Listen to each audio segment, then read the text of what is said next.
Hello. So, I don't really like the old stand in front of a camera in the spare room and talk to you guys. So we're going to try something a little bit different this time. I prefer to be on the move and you know, walking around camera in hand. So instead of doing the whole, as I say, stand in front of a camera, we're going to do it differently this time. So obviously everyone knows it's Bloodstock next week. So what I'm going to do after I get home, after I do a little bit of shopping, we are going to go through what I'm going to be taking to Bloodstock, who I'm going to be looking forward to for Bloodstock, and you know, how to prepare, how to be ready, general festival stuff. So stick with me. We're trying a new way of doing things tonight. See how it goes. I'm sure it'll be fine. Oh, sorted. It's the dog fed anyway. So if you're new to the channel, you won't be aware this is my first ever Bloodstock. God knows why it's taken me so long to go, because you know, it's all the music I like, and God knows why I didn't go the year that Parkway headlined, you know, my favourite band. It's literally within an hour's drive from my house, and I didn't go, so who knows why, but I'm sure they'll be back headlining in the future. The reason for going this year, obviously Download having just gone, I've obviously got the bug for it. First time vlogging a festival. I'm happy with how it went, I'm happy with the turnout. Obviously grateful for everyone for the views and subscribes. I just thought I'd try and keep the ball rolling, and what better place to do it than Bloodstock. So it was next on the radar. I'm just going to make it clear that I did buy a ticket. I paid with my own money. Later received an email from the guys at the media team of Bloodstock, basically inviting me to check out the VIP. I thought it was very kind of them to, you know, give me that little upgrade to my ticket. Go and check out the VIP, Serpent's Lair, all of the different bits. But then it turns out they've actually given me a ticket as well for the weekend. So I'm very grateful for that. But I'd hope that my video from Download has made it obvious that I'll give you my honest opinion on everything. If there's something I'm not keen on, I'll tell you, and that's what I'm planning to do this time around with Bloodstock as well. So again, I did get a free ticket, but I'm here to review it. I cannot believe it's literally next week as well. I mean, by the time I put this video up, it's going to be even closer. But I keep thinking in my head, I've still got weeks to prepare. But leading up to Download, I was prepared probably 3 months in advance. I think I was so excited for it that, you know, I'd got everything, I'd bought everything, I'd packed like all my camping gear, I'd laid everything out, what clothes I was going to take. But this time round, I've literally not packed anything. Today's the Tuesday, the week before, so I've got Sunday off work this week. So what I'm going to do on the Sunday, I'm going to prepare, pack everything I can, make up a final shopping list, and hopefully we're ready for next Thursday. So fingers crossed. Call this part of the video tea talk. I make a cup of tea, you judge how milky it is, and we talk. But Buster, normally, as soon as we're making a cup of tea, as soon as he hears the kettle boiling, he's over here for a biscuit. Tea talk. So I prefer this. I prefer to be, you know, mobile, moving around. I wasn't too keen on standing there in front of a white backdrop, which I'm doing now, but you know, I'm handheld. So I prefer this. This is my office for tonight. Really struggled to find time to talk to you guys about anything really. The last video obviously did was Cornwall, which I'm happy with the outcome. It's nice to see people actually watching videos that aren't, you know, Download related. Very good. But Thursday is Bloodstock, so I have made some notes about what we're going to talk this evening, so let's have a look at those. So I've made it clear a few times that the lineup for Bloodstock wasn't necessarily what I'd go for in terms of being different genres that I was used to.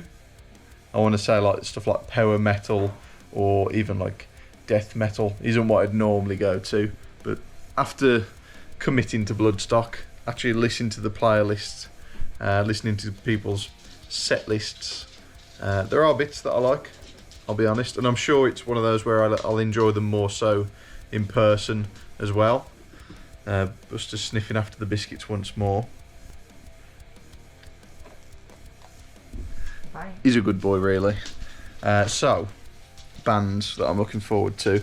So, the obvious is Killswitch Engage. Saw them once supporting Parkway when they played. No, not Parkway. Yes, Parkway. Alexandra Palace. So I do enjoy their stuff. I was going to do a top 3 songs, but I haven't even got around to doing that. That's how tight the schedule is.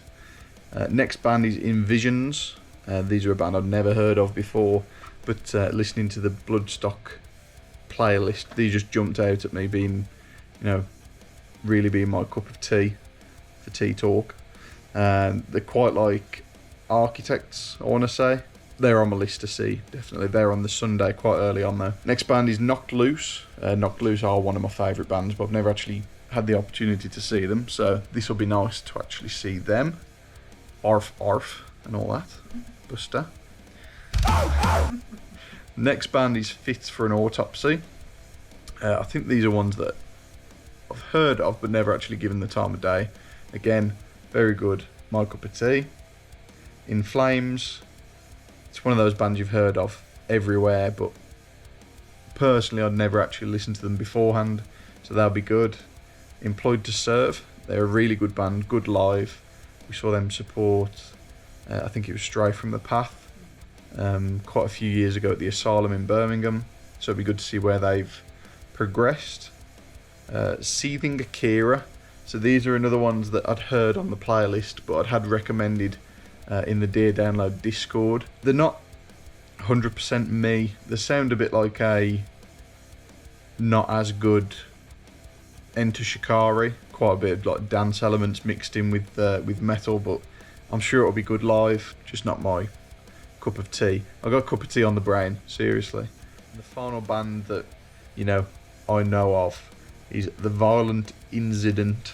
I don't know, but they seem to be a jokey band, and they always go down well at festivals. They've only got like 6 songs on Spotify at the moment, and every song's kind of like a parody of a genre. So they've got like new metal, they've got some hard rock, they've got one that's just blatantly aimed at Disturbed. So if you haven't already listened to them, listen to The Violent Incident. This is how you spell it. The Violent Incident. Yeah, I'd never heard of them before either. So things I'm looking forward to. This is just going off other people's vlogs of previous years. The Bloodstock Gallery. So this was actually announced in the live chats that the guys have been doing for Bloodstock. Essentially, they seem to get all previous artwork and posters of Bloodstock. A really good setup gallery. Free to go into, you just walk around, appreciate the artwork. But it seems really good. And other than the Bloodstock artwork, I've seen, it was actually in Ben's video, Chid's Vids. There was the artist who did work for Ozzy Osbourne and a number of other 80s metal artists. He was actually there with an exhibition showing off his artwork. But this year in particular, I know one of the guys in Killswitch do a lot of their own artwork for the album covers. He's actually going to have an exhibition, so that'll be interesting to check out as well. See, I've mentioned that I've got the access to the VIP this year. Having never been to Bloodstock before, it'd be interesting to see what general is it like, and then seeing what VIP is like straight away as well. So I'm looking forward to seeing the Serpent's Lair, the different offerings of beer, cider, because the list for the beer and cider is ridiculous. I'm so used to going to like day events and obviously download and just having, what's the beer option? Beer. What's the cider option? Cider. And that's literally it. But I'll put the list of beers and ciders here. We'll cycle through them quickly, but in terms of ciders, there's just page after page I'm not going to count on the spot, but I'd say there's at least 20 ciders to choose from. Some really good looking ones. One, for example, I spotted was the pulp cider of Hereford, the Pornstar Martini craft cider. There's a mango of Lily's Somerset. That's sounding really good. And then just some standard like cloudy ciders. In terms of ales, I am looking forward to trying the Beast of Bloodstock, which is Bloodstock's own brewed beer. It comes in at 6.66%, which is good. And then again, we'll cycle through the ales, but to quickly look at, there's got to be at least 50 beers here to choose from. Craft beers, it's ridiculous, it really is. And if nobody's actually seen as well, I will put this up on the screen.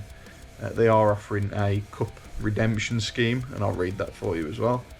So festivals tend to do this to try and remove the need for them to tidy up afterwards. So if they can get the fans or the people attending to pick up cups with an incentive, you know, it saves them paying for litter pickers to go and do their job essentially.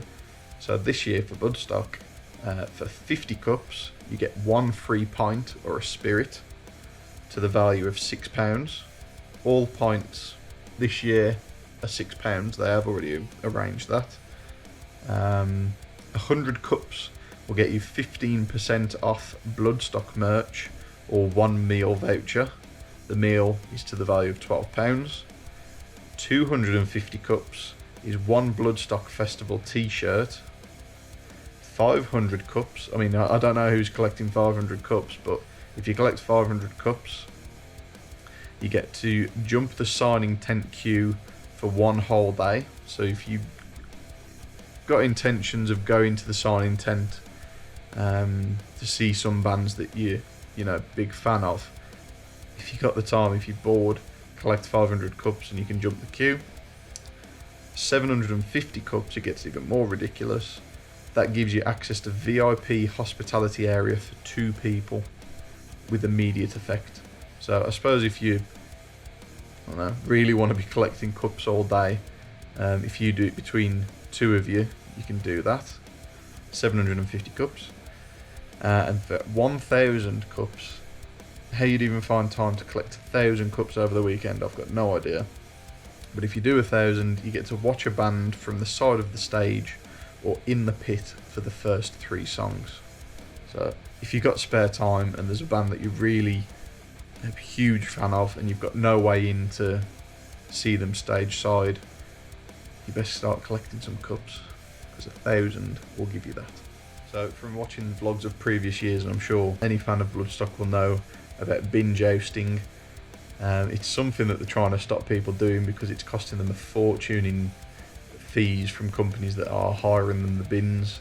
I'm sure this is the fee from last year for bins was like something mad like £8,000 they had to pay because the bins were damaged. That may have included graffiti on the toilets as well, which they did mention. What I thought was cool, instead of just essentially taking the wheels off the bins, which I'm sure other festivals would do, they've thought, how can we give people something fun to do still after the bands are finished, and that isn't going to cost us a fortune in fees. So instead they've gone and got a selection of inflatable obstacle courses. You imagine like Total Wipeout, Gladiator kind of style inflatables, and they're going to be set up in Midgard in the campsite, and I think they're running those an hour per night. So from, I think it's from 11:30 till 12:30 after the bands have been on, you can go into Midgard and you can try out these wacky, crazy inflatables that they've got going on. And they've got a bungee run, which is essentially 2 people either end,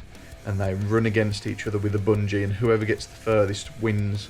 But the further you get, the tension builds on the bungee and it'll pull you back and you go flying through the air. There's the cotton swabs that you've seen on Gladiator, and I think they've got sumo suits as well. So hopefully it stops people smashing up the bins and costing them money. But it is nice to see, instead of, as I say, stopping people from doing things, they're willing to put money into the festival so people enjoy it more.